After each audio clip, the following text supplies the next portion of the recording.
was bunking train, I had the inspector come in to give me a ticket, and then the kids were also saying, "Yo, like, can I get a picture?" So the kind of oh mate, it's not easy. New episode. I hope you like this one. Featuring Percelle, Ascott, Wes, Gabriel, myself. Consistent with the content now, innit? Wes. Yeah, we're just churning it out. So I hope you like this one. More to come, and please stay tuned. It reminds me of. Said Mandem on the wall. Seriously, the way you're sitting on that box literally reminds me. No. As soon as we press the play, it's like, why? Because the legs are swinging. So literally, the legs swinging. That reminds me of Mandem on the wall. That's the classic though. That's what it reminds me of, Mandem on the wall. Thank you, You man. say, man, love for coming to you. Thank you for having me. Yeah. Did you watch it as well? Yeah, of course, everyone did. No, you got to, you know. No, everyone did. Everyone did, man. Yeah. Like we've been following your story from then. Yeah. Shira's story. Yeah. I feel like we've got a lot of mutuals as well, though. A Because I lot know of Say, mutuals as yeah, well. you know, like, Yeah, I've known Say since college. Bravo. So his brother Tyson Yeah. is like one of my close friends. Okay. He was in the same class. Because I always hear stories like, from back in the day. innit? Yeah, Say's was like a couple years older, but I met him in Tyson. I used to go to their house when I was like 16 and that. Yeah. Small world, man. Yeah, man. So what are you saying? How's acting life treating you? Yeah, man. It's mad. It's been crazy. It's been a journey. Like even from Mandem on the Wall to now. Like even when we did it 2011. I remember the guy who filmed our episodes. One time was at the train station, and then he said to us after we finished filming one day, he was like, "Do you not realise your life is gonna change? Like that's it. It's different." And I was like, "No, what are you talking about? I was only 18, innit?" Yeah. And then literally as we released the first episode, it was Christmas Eve, and then Christmas Day. I remember just like the views just like going up and up and up. And then back then, YouTube, like anyone that was even getting 50k views was crazy. You know, crazy, like 100k was like 1 million today. And then That's like what, 2011? Yeah, 2011. Yeah. And then when we got like on Twitter, we had like Wiley like talk about it, Jamal Edwards. We were just gassed, man. Just like seeing the industry recognize us, and then you know because we was watching Shabrak and the Mandem, watching Don't Jealous Me, all of them lot basically. Yeah, that's our generation. So It's crazy. it's crazy. From, Yeah. like, South as well. Yeah. You're from Penge, innit, I'm originally? from Penge, yeah. But Yeah. I grew up local. Yeah, I'm a local Croydon boy, man. Local. Yeah, exactly, man. I grew up in Penge, moved to Coulsdon when I was 13 because I was getting a bit naughty in Penge, and then I stayed in Coulsdon up until 18, really and truly. Okay. So you went to the Brit School, right? Yeah. That's crazy. Yeah, and a lot of people, ZZ went there. I didn't even know that, you know. Yeah. Lin May went there. Okay, they would have been a bit older than you. Yeah. Lin as well. Okay. Arnold Ocheng went there as well. Bashi went there as well. Yeah. And then people younger than me was like Tom Holland, Ray the singer. For real? Yeah, there's a rapper called Ben O'Connor. So yeah, Brits is. Would you say Brits it's a is rite of mad. passage in Brit School for anyone who wants to be in the performing arts industry? I wouldn't say it is, but for me it felt like it was basically. Like I knew as soon as I was 14 when I wanted to become an actor. Like anyone that's around South, you know that Brit School's the place to kind of go to, innit? And then I just was like, yeah, this is the place I've got to go to. But I didn't know. I was a bit deluded, and I was listening to this in a podcast recently. I feel like you have to be a little bit delusional, like when you are chasing a dream, because you have to think of yourself like either you're the best performer in the thing that you do, or like I believe in the steps that's gonna happen. Like I just can't hear, like there's no. Like it's just yes, and this is the place I'm gonna go to in it. So then when I got in to Brits, like it was amazing. It was like I remember one of my friends at Woodcote, me and him just like celebrating, and then it was my drama school teacher who actually helped me like in terms of like trying to get into Brits as well. So I did a film for Netflix and I invited her to my premiere. Okay. And it was like the first like 360 thing I can do where, you know, finally after all these years, you know, I was like, yeah, bring her to the premiere in it and just celebrate her. But That's dope. yeah, man, after going to Brit, I met Javan Wade, who's my business partner after all this time as well, 12 years. And yeah, man, when we finished, I didn't want to go drama school because I was like, yeah, getting a degree in acting doesn't mean I'm gonna get a job, is it? You know. So I was like, let me actually try my luck in terms of auditions. And then after doing a few auditions, like Hoodie number 1, Hoodie number 2, was like, bun this, man. Let's actually create the thing that we wanna be in. And then Mandem on the Wall started, bro, and then... Was that actually you guys' intellectual property? As in, it was actually you and Javane's sort of idea? Not just me and Javan, it was me, Javan, D, who is part of us, and then we also, no one knows this, but behind the scenes, like, we went to school with Twist and Pulse as well, and then Glenn, who is Pulse, like Twist and Pulse obviously back then were like Britain's Got Talent, crazy in it. So then we actually met together, the three of us from Mandem on the Wall. We met at his talent show. So me and Javan performed separately. Then we saw D do stand up, and he was like, "Oh look, let's connect and stuff." And we met up at Javan's cousin's house the next week, and then literally off the back of that meeting, created Mandem on the Wall, and then all of us together. It was like Glenn, Izzy, who did Corner Shop show as well. But all of us together, man, just built this thing, and then just. After that, my life changed. Like it was like even when we talk about content today, and it's mad because obviously I'm listening to so many podcasts or seeing how the industry's developed and built. Like it's sometimes I have to pinch myself at like how far it's travelled from when we started to what it was then, because it wasn't what it is now. You know, people on TikTok, you know, making some content for 6 months, 12 months, whatever, but still. To make a living from doing content, like that was a dream. Like we didn't make any money for 5 years doing Mandem on the Wall. You know? Yeah, nothing, bro. We were out here, like. So how do you navigate that? Because when you're out there and seen as a public figure or seen as famous or have notoriety, I think people assume because you're getting views and because you're out there, people assume that you shouldn't have a 9-to-5 job, kind of thing. So during that 5-year period, if you don't mind me asking, what was you doing to keep yourself afloat during that 5-year period? I had a 9-to-5 job. I was working at River Island, Wandsworth in Southside, and then it got to a place where I'm on the shop floor, and then bro, it was more like I'm working, and I just see this face, like, and I like look to my right, my peripheral, and I just see someone go like this. And I'm like, you know what I mean? Because I didn't know how to deal with it. Or me and Javan went to Croydon one time. We'll come up walking down the kind of like through.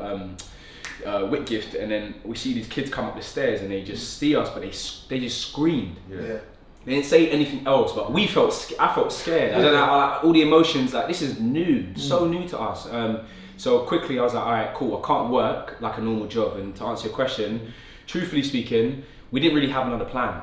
Like I was doing, I got a role when I was 18 called Wizards vs Aliens in CBBC. So a lot of kids, would have watched that when they were younger, but I was working Monday to Friday in Cardiff, and then I'll travel Saturday, Sunday to shoot Mandem on the Wall, and it'd take us a month to film all of our episodes, and a month to edit everything basically. So for 4 to 6 months straight from 18 years old, I was like not even 9 to 5, I was just working non-stop. So I was making money through the CBBC stuff, but then when I finished filming in say April, I would come back to London before we did like season 2 of the Cardiff show, but all that money I had made, I would spend just trying to survive in terms of like living costs and stuff. But then, we didn't have any other plan. We didn't have any way to make money. This was the vehicle we were gonna use to make money. We just were trying to figure out how. We heard of KSI. Oh yeah, KSI is a millionaire from YouTube. It's like, okay, cool. Like maybe we can, say like get there. Or you see Jamal Edwards in SBTV and stuff like. So they're making money somehow from this thing. So like, how do we do that? So then we thought it was going to be YouTube revenue, but then. We signed like a Suge Knight deal. When we you had your ropes. We signed a deal with a company. Basically, back then there was these companies called MCMs. And what they did is that they will come and they did to all of us. Link Up TV, all of us, even SB. But they signed all of us to their network. And then what they would do is help us monetize our channels. Okay. All they did is just collect the money. That's what it was. But they came to us with this kind of corporate structure. We're gonna do this with you. We didn't realize back then that we actually knew more than they did. You know what I mean? And we signed a 50-50 deal, rev split basically. And just for them to collect the money. But we weren't even making that much. Call it £800 like in terms of the whole month. And this is the thing. Even back then, it's like doing Mandem on the Wall.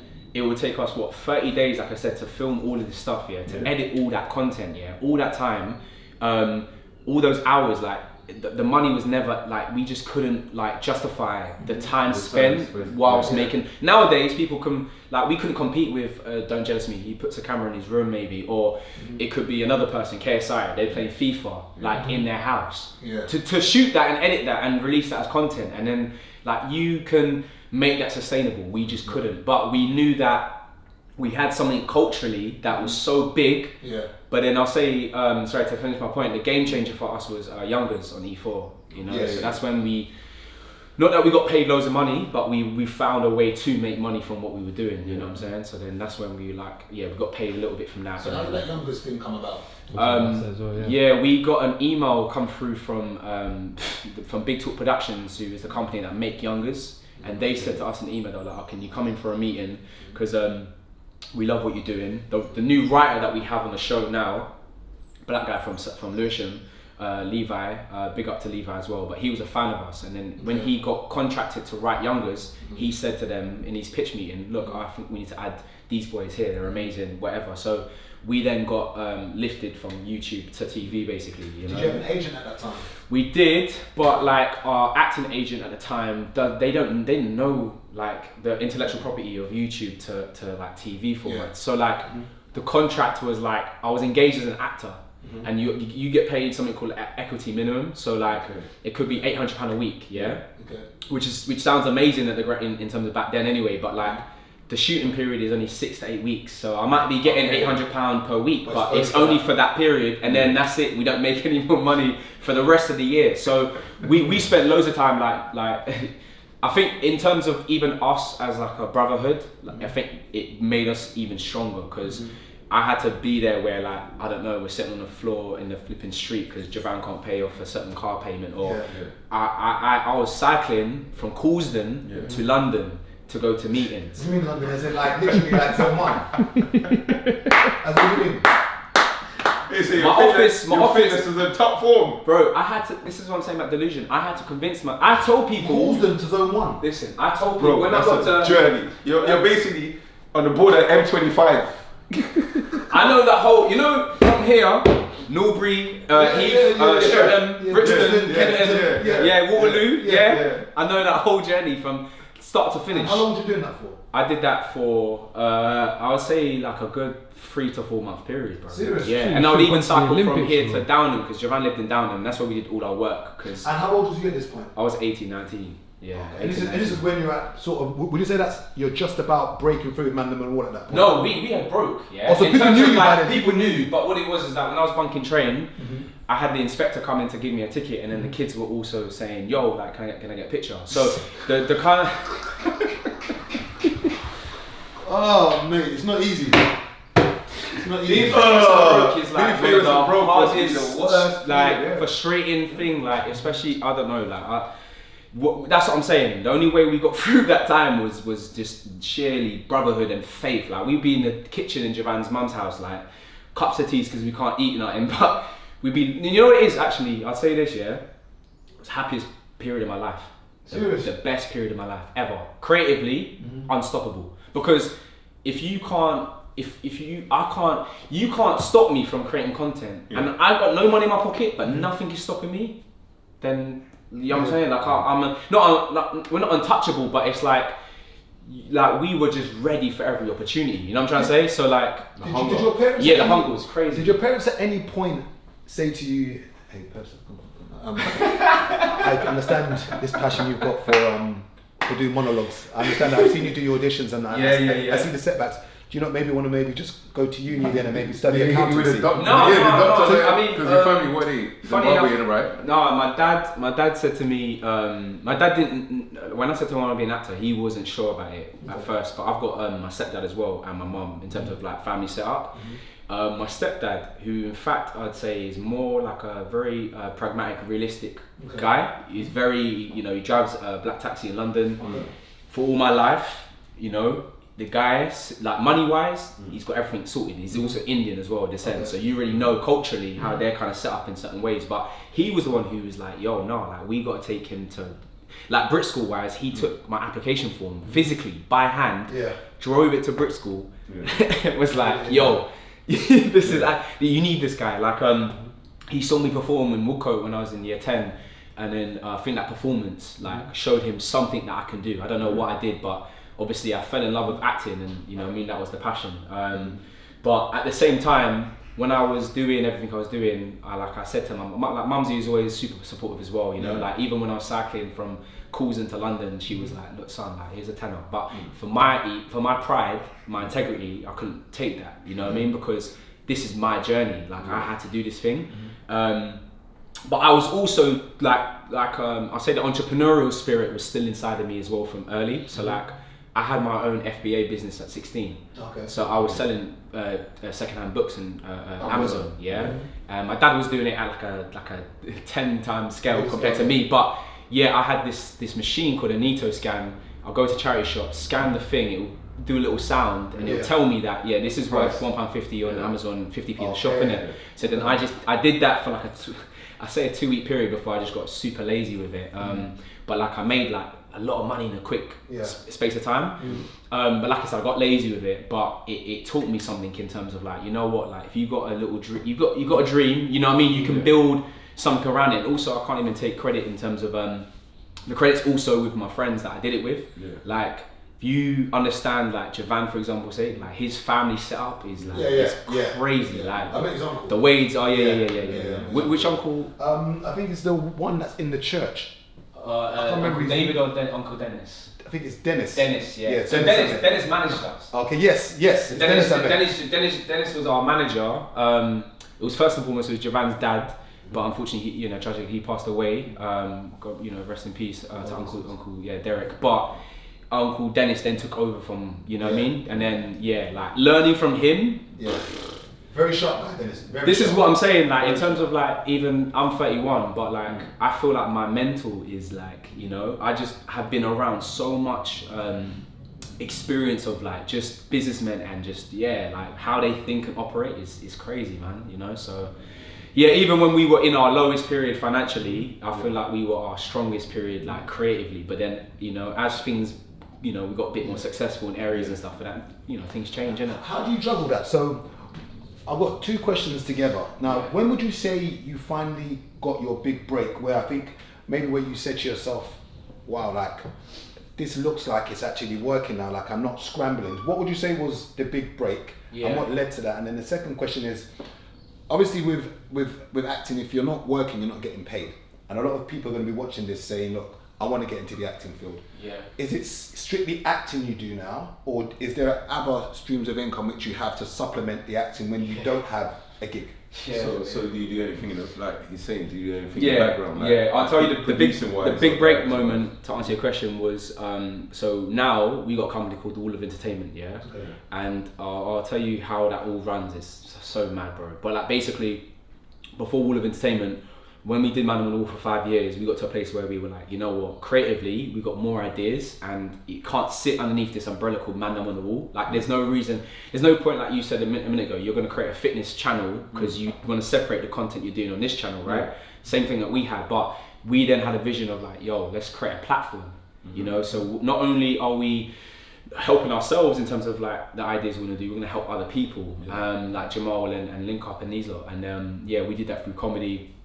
And we started to like, we changed everything in terms of branding, but we basically was on this program on Facebook that started to monetize, and it was monetizing so much better than YouTube was. And then we quickly were building a business off of the back of Facebook where we were making like 30k per month, from the business. Do what? Then, like content, just putting content on there.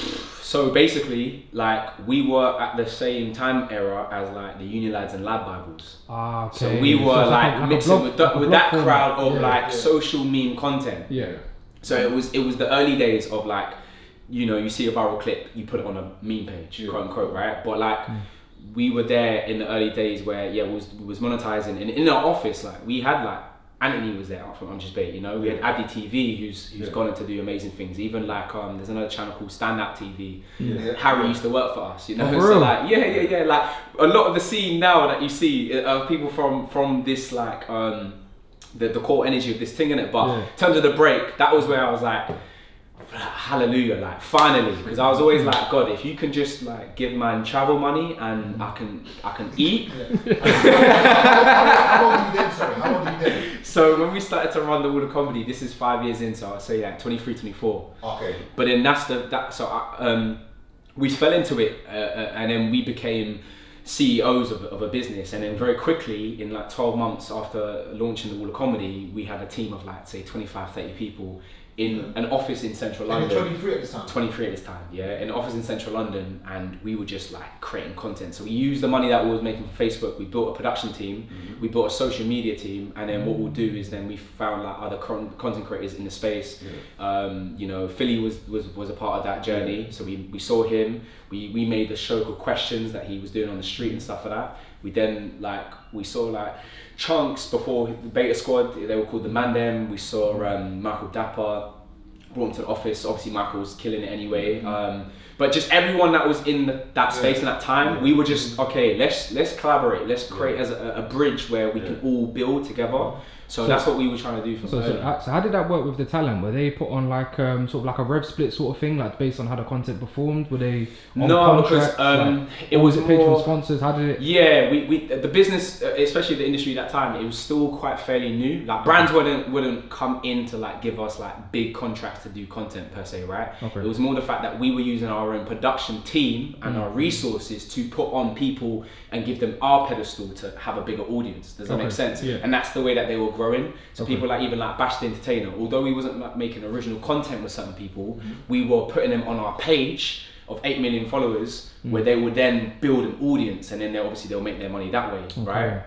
But we actually lost the page and lost the business. I'll tell you that story in a second. But to answer your question about the acting thing, sorry, I know the journey is mad. To answer your question about the acting thing, it's funny because even throughout this whole period of time of building this business and stuff, I've still been acting. Like my credits are like, I've got 35 different projects I've filmed over all these years. But it's just been in peaks and troughs in terms of like making money, losing money, then understanding tax and all of these other bits and pieces basically. And now, I am now focused on creating as many different streams as I can for myself, because I've got a child now, and I've got a family, and it's important for me as a dad to have that provision to look after them, you know what I mean? But what I would say is that up until me having a family, I felt like I was good. And then I'm like, oh wait. One became free.